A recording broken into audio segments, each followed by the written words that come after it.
Sir ఓట్లు అడగడానికి వస్తున్నారు సార్. ఈ 5 సంవత్సరాలకి ఓట్లు అడగడానికి ప్రతి ఓటు వస్తున్నాడు, పాలు పట్టేస్తాడు, వెళ్ళిపోతున్నాడు. ఇప్పుడు రాజకీయ వస్తున్నారు, ఓటు అంటే చెప్తున్నారు, అమ్మ ఓటు ఇళ్ళమని ఎదుర్కొని చెప్తున్నారు, వెళ్ళిపోతున్నారు.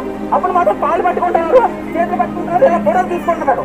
ఇప్పుడు మాత్రం ఎవరు మాత్రం ఫోటోలు తీసుకోవాలని కాదు కదా, మా బాధ కూడా పట్టించుకుంటారు. దగ్గర కూడా రాలేదు, 70 రాలేదండి. ఇదిగో 70 ఓటు అంటే వెళ్ళిపోతారు. మా బాధ మీకు తెలుసు కాబట్టి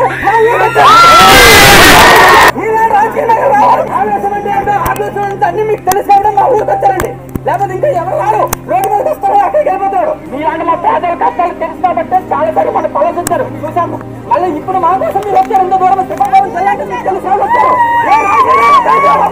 చూడండి ఇన్ని దెబ్బతైనా అండి, చెయ్యివ్వండి కనీసం ఎవరు ఒక్కరు వచ్చేసి ఏమైంది, మందు కూడా రాలేదు ఇంతవరకు. ఈ రోజు వచ్చారు, వచ్చారండి, మీరు వచ్చారని చేయని దెబ్బతే చాలా మంది ఉన్నారండి. ముసలి కూడా చచ్చిపోయినారు, పరిస్థితులు ఉన్నారు. మా ఇల్లు ఎక్కడుందో కొంతమంది తెలియదు సార్, మా ఊరు ఎక్కడుందో కొంతమంది తెలియదు.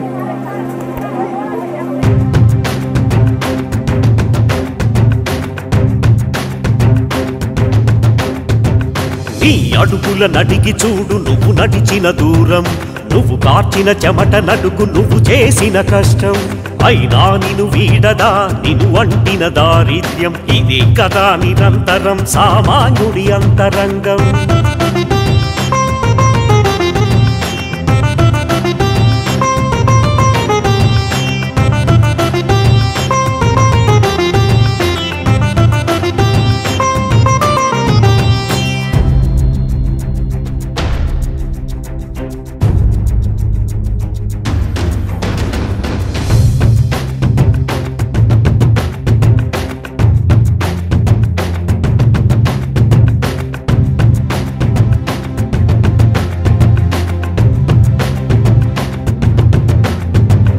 సామాన్యుడి తిరుగుబాటు సంకేతం జనసేన, సాధించే సంకల్పపు సంగ్రామమే జనసేన.